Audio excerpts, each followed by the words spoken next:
Hi there, this is Dave Nguyen, CEO of Brain Scanology, and in this presentation we will talk about how Genie identified quantitative subgroups of lung alveoli. And I just want to say that though in this project we analyze the morphology of lung histology, the same analysis would work on tumor histopathology. For this pilot study, we analyzed images from this paper by Banerjee et al. They created an artificial lung in which they can sustain the lung of a mouse inside of a cage and gradually increase the amount of air pressure in the lungs, causing the alveoli to expand. In the bottom you see is a normal lung. As the air pressure increases, the alveoli expand and increase in shape. In the top row is a lung infected with pneumonia. And as you can see that as the pressure increases from left to right, only some of the alveoli enlarge and change shape. First, let's talk about how the LCPC transform within Genie works. In step one, you have the outline of the object of interest. And what Genie does is it finds the smallest bounding box or rectangle that touches all four sides of your object. The center of that rectangle will become the center of a radial grid of 71 lines. Genie then finds the intersection of every line and the edge of your shape as shown in step 3. And now it can calculate the distance of every intersection to the red dot, which is the origin. Now this object only has one edge, but if an object has multiple edges inside or outside of it, then all intersections on the same line will be added together into one number, such that Genie turns the data in step 3 into step 4, and then it applies the fast Fourier transform to the data in step 4 to derive what's called a frequency plot. And this frequency plot is a multidimensional representation of the shape that you began with. Multidimensional data is like the day, month, and year of your birthday. It's a multidimensional representation of your age, and you can calculate your age as a scalar value, that is the number of years that you've been alive. You can calculate that from your birth date. Your birth date contains much more information than just your age. Similar to this analogy of your birth date versus your age, you can then calculate a scalar value, like your age, one number to represent the shape you began with, by creating an index. A simple index could be to sum all the bins together into one number, or to derive a ratio, that is to divide the value of one bin by the value of another bin. In this way, that simple scalar value represents the shape that you began with. At Brain Scanology, we measure something called pure shape, which is very special to our software called Genie. So if you measure objects at the original scale, you cannot separate the effect of size from the effect of shape. But Genie allows us to resize these two objects such that they here have the same height. And when we resize them, we constrain what's called the aspect ratio, so the shape doesn't skew. And what we compare then is their shape apart from their size. We call this pure shape. And this is something only Genie can do. Let's quickly talk about how we extracted shapes. So here is an image, the alveoli in the lungs. Since this was a pilot project, we manually outlined the shape of each alveoli. In images that were complicated, like the infected lungs, we separated the image into 3 channels, one of which gave us clear edges of each of these alveoli. After we manually segmented each alveoli, we then isolated each into its own canvas. And then to measure what we call at scale, that is, we measure each object at its original size relative to each other. We rotated every object such that the longest internal line is now horizontal. And then we rotated that line to be vertical. And then we applied what's called the radial grid processing system as described earlier. So this is how we measure shapes at scale, that is at their original magnification relative to each other. One object is larger, one object is smaller. To measure something called pure shape, what we did was we again isolated each object onto its own canvas. We rotated such that the longest line is horizontal. But then what we did was we resized all objects to be the same horizontal width. So previously, the bottom object was smaller than the large one, but after we resize it, they both have the same width. And then next, we rotate these objects 90 degrees clockwise, and then we did radio grid processing. So no matter if we do measure things at scale or pure shape, each shape becomes a series of numbers. In this case, it's 71 numbers. And these 71 numbers are a multidimensional representation of the shape that you started with. In the same way that the month, date, and year is a multidimensional representation of a person's age, as opposed to how old they are. That's a scalar representation. These 71 numbers are a multidimensional representation of each shape. So since we have multidimensional data for each cell, we did k-means clustering in order to identify subgroups. And we also did principal component analysis on this data. And then what we did was we color-coded the principal component analysis plot according to the clusters identified by k-means clustering. And for k-means clustering, we use what's called the elbow method to approximate what is the optimal number of clusters identified. And for each of these groups that we'll discuss, 3 was the optimal number. Let's first look at the data from measuring these alveoli at scale. So here are the two-dimensional PCA plots, plotting PC1 and PC2. And we color-coded these groups according to their k-means clustering identity. So k-means clustering identified 3 groups in each of these conditions.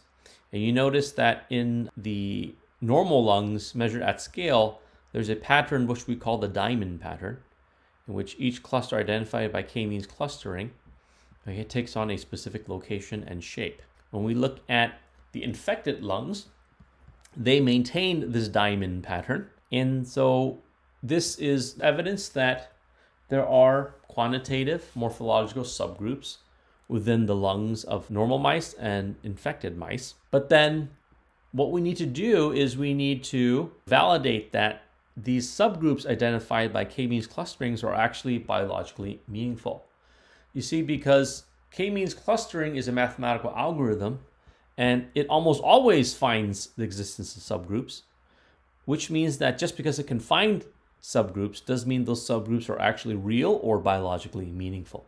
So the way that we prove to ourselves that they're biologically meaningful is we find the middle 5 dots in each of these categories and we put them side by side, right? We find the middle 5 cells, we put them side by side to compare visually.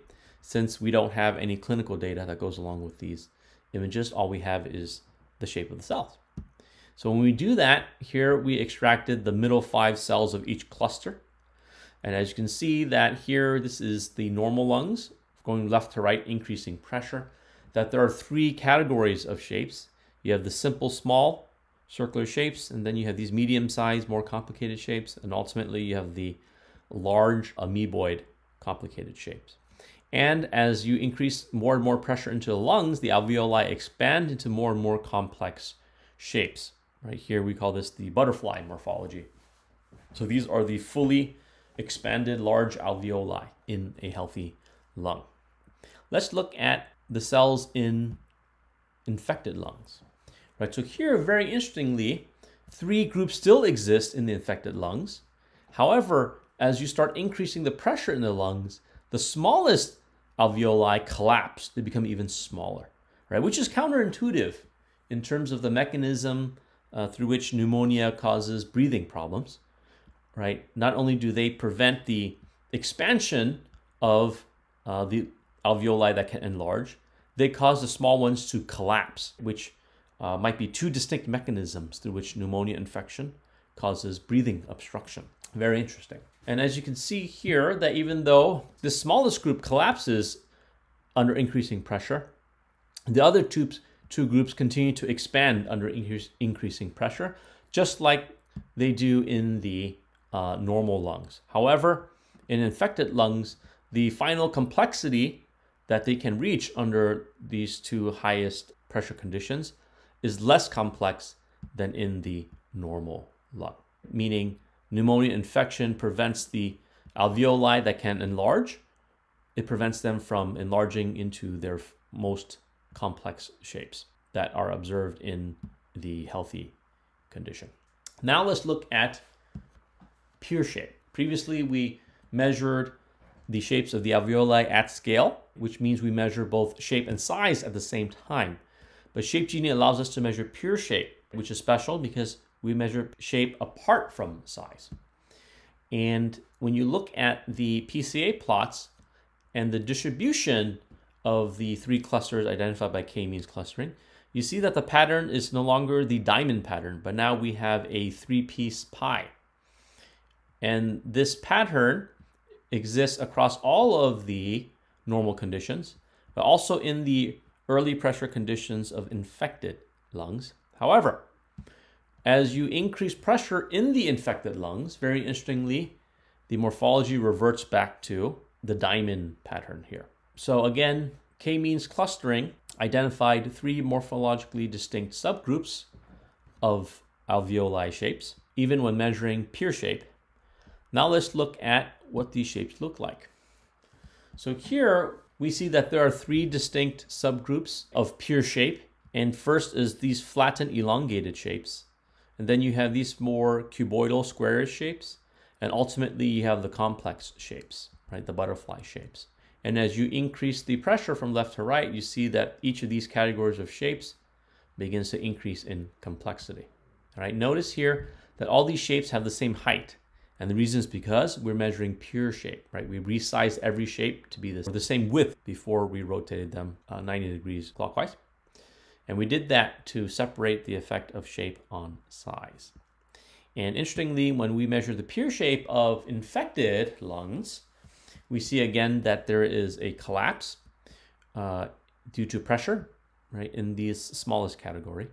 Now these are circles, these objects are filled in. They do have a white space in the middle, but they're so small that our software algorithm accidentally filled them in. But as you can see, even when measuring shape apart from size, there are three distinct groups, and that pneumonia infection prevents the two larger categories from reaching their full level of complexity when compared to pure shape in the uninfected lung. So in conclusion, regarding what we found about alveolar morphology, first we found that there are three quantitatively distinct morphologies of alveoli in both normal lungs and infected lungs.